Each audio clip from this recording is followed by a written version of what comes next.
Dans le sac, il y a un peu plus de 100 000 euros. Aujourd'hui, ma collection elle est estimée aux alentours des 250 000 euros.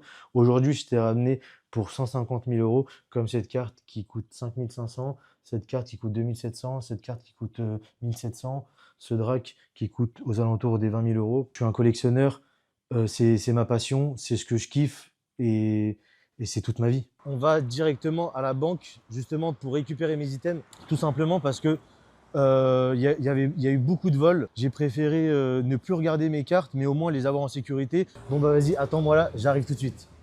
Bon bah les gars, on ressort de la banque avec les cartes justement. Donc le sac est bien rempli.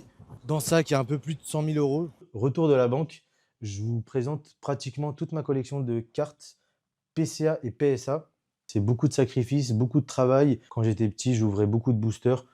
Dès que ma mère venait me chercher à l'école, on allait directement au marchand de journaux et elle m'achetait des cartes, enfin des boosters. Ça, c'est un coffret que j'ouvrais quand j'étais petit. Donc c'est un coffret qui date de 2008 à peu près. C'est un item, je pense qu'il doit y en avoir maximum une dizaine dans le monde, en français en tout cas. Et son prix de départ, il devait être à l'époque, en 2007, à peut-être 20, même pas 20 euros, hein. Et ça s'est acheté en grande surface, par exemple. Exactement, ouais. Comment t'as fait pour acheter toutes ces cartes? C'est vrai que je vais pas m'en cacher, je gagne très bien ma vie.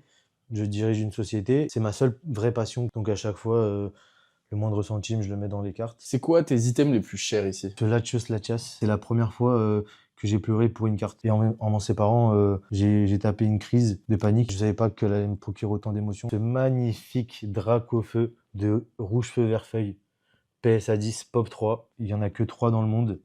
Celle-là, je l'ai achetée 15 000. Et aujourd'hui, je pense que on se situe aux alentours des 19-20 000 euros. Comment tu peux être sûr qu'elles sont vraies? Je me suis déjà fait arnaquer, tout le monde s'est déjà fait arnaquer, mais toutes les cartes gradées sont numérotées, comme vous pouvez le voir ici.